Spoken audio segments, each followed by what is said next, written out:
શ્રીહરિપરમાનંદમ ઉપદેષ્ટારમીશ્વરમ વ્યાપકમ સર્વલોકાનામ કારણમ તમ નમામ્યહમ. સર્વને જય શ્રી કૃષ્ણ, જય મહાદેવ. ફરી પાછા આપણે એ જ જ્ઞાન ગંગામાં આવ્યા છીએ અને એ જ જ્ઞાન ગંગામાં આપણે બધા ગ્રંથોના દર્શન પણ કરવા છે અને સાથે સાથે બધા ગ્રંથોની માહિતી પણ લેવી છે.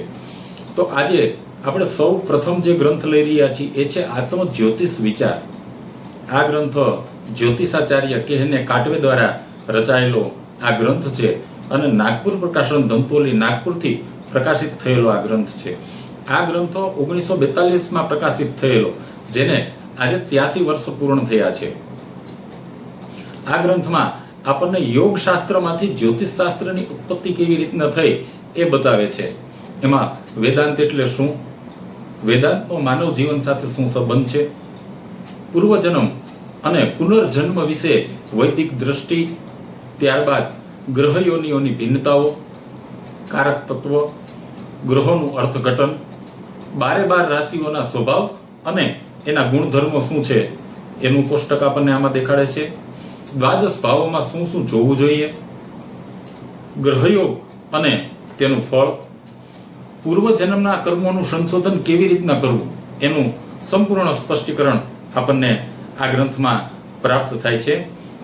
અને આ ગ્રંથમાં આ સિવાયની ઘણી બધી એવી બાબતો છે જે ખૂબ જાણવા જેવી છે અને એ બધી બાબતો આપણને આ ગ્રંથમાંથી પ્રાપ્ત થાય છે.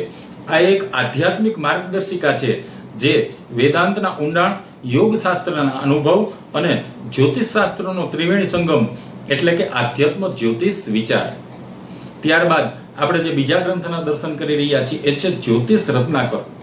આ ગ્રંથ દેવકીનંદનસિંહ દ્વારા રચાયેલો આ ગ્રંથ છે અને મોતીલાલ બનારસી દાસ દિલ્હીથી પ્રકાશિત થયેલો આ ગ્રંથ છે, જેમાં પ્રાચીન ભારતીય વિદ્વાનો દ્વારા જ્યોતિષને મુખ્ય 2 ભાગોમાં વહેંચવામાં આવ્યું છે. એમાં સિદ્ધાંત જ્યોતિષ, જેના દ્વારા ગ્રહો, નક્ષત્રો અને ખગોળીય ઘટનાઓની ગતિ અને સ્થિતિઓને સંશોધન થાય છે, અને બીજો છે એ ફલિત જ્યોતિષ, જેમાં આ ખગોળીય ગતિઓના આધારે માનવ જીવન ઉપર થતી અસર, શુભ અશુભ ઘટનાઓનો અંદાજ લગાવવામાં આવે છે. અને આ ગ્રંથમાં સિદ્ધાંત અને ફલિત જ્યોતિષનો સુંદર સમન્વય આપણને આ ગ્રંથમાં જોવા મળે છે. પ્રથમ ભાગમાં જન્મ કુંડળી બનાવવાની પદ્ધતિ, ત્યારબાદ બીજા ભાગમાં કુંડળીના આધારે ફલિત વિચારના જીવંત ઉદાહરણો આપેલા છે.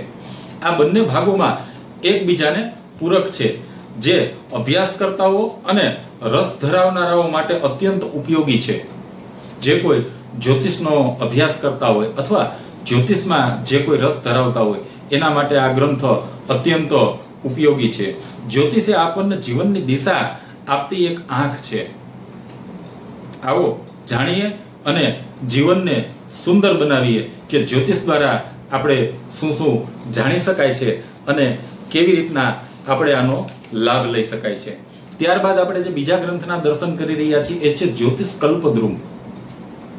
આ ગ્રંથ મહારાજા શંભુજી સુઠાલિયાધીશ દ્વારા રચાયેલો આ ગ્રંથ છે અને આ ગ્રંથમાં જ્યોતિષ શાસ્ત્રને 3 ભાગોમાં વિભાજિત કરેલા છે અને સમજાવવામાં આવ્યું છે.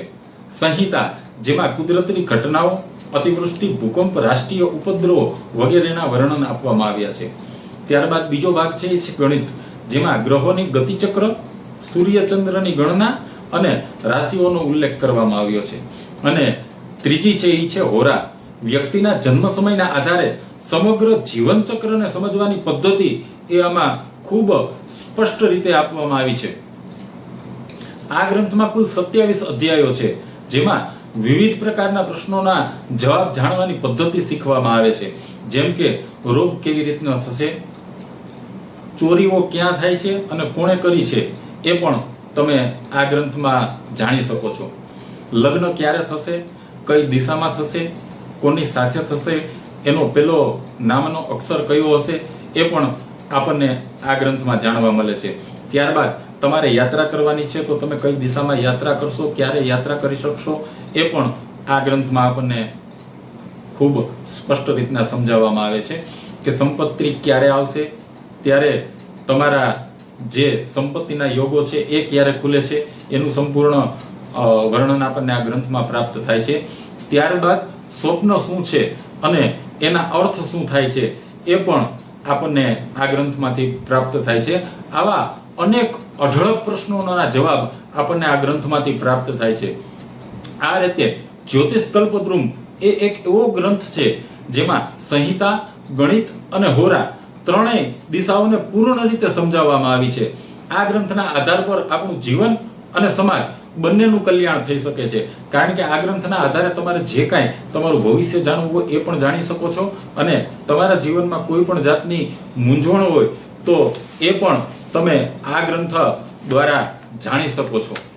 ત્યારબાદ આપણે બીજા ગ્રંથના જે દર્શન કરી રહ્યા છીએ એ છે હસ્ત સામુદ્રિક શાસ્ત્ર. આ ગ્રંથ શાસ્ત્રી શ્રી રામચંદ્ર ભારદ્વાજ દ્વારા રચાયેલો આ ગ્રંથ છે અને લક્ષ્મી પુસ્તક કાર્યાલય દિલ્હીથી પ્રકાશિત થયેલો આ ગ્રંથ છે. એમાં જ્યોતિષ શાસ્ત્ર ભગવાનનું એક નેત્ર છે. આ શાસ્ત્ર દ્વારા ભૂતકાળ, વર્તમાન અને ભવિષ્ય ત્રણેય કાળનું જ્ઞાન આપણે મેળવી શકીએ છીએ. સામુદ્રિક શાસ્ત્ર એ એક એવું વિજ્ઞાન છે જે મનુષ્યના અંગોપાંગોના લક્ષણ ઉપરથી તેના શુભ કે અશુભ ફળોનો નિર્દેશ કરે છે. જેમ કે હાથની રેખાઓ એ હસ્તરેખા વિજ્ઞાન, માથાની રેખાઓ છે આંખ, નાક, કાન, પગ વગેરે અંગોનું નિરીક્ષણ કરીને મનુષ્યના સ્વભાવ અને જીવનની દિશા અને ભાવિનું ભવિષ્યવાણી કરવી એ સામુદ્રિક શાસ્ત્રનો વિષય છે. કહેવાય છે કે ભાગ્ય હાથ પર લખાયેલું છે, હાથની રેખાઓ પર. શાસ્ત્રો કહે છે કે માણસના હાથમાં દેવતાઓનું, ગ્રહોનું, રાશિઓનું અને તિથિઓનું નિવાસ સ્થાન હોય છે. આપણા ભવિષ્યની તમામ દિશાઓ, સુખ કે દુઃખ, લાભ કે નુકસાન, બધા સંકેતો આપણી હથેળી પર અંકિત હોય છે. આપ પણ આપણા ભવિષ્યને જાણવા, જોવા અને સમજવા માંગતા હો તો આ ગ્રંથ આપણા માટે ખૂબ ઉપયોગી છે. કારણ કે આ ગ્રંથમાંથી આપણને આપણા ઘણા બધા પ્રશ્નોના જવાબો પ્રાપ્ત થાય છે. એની ખૂબ જ સરળ રીતના માહિતી આપણને આ ગ્રંથમાંથી મળે છે. એ છે હસ્ત સામુદ્રિક શાસ્ત્ર. તો આજે આટલા ગ્રંથોના દર્શન કર્યા અને આટલા ગ્રંથોની માહિતી લેવી. આગળ બીજા પણ ગ્રંથોના દર્શન પણ કરશું અને બીજા ગ્રંથોની પણ માહિતી લેશું. ત્યાં સુધી સર્વને જય શ્રી કૃષ્ણ, જય મહાદેવ.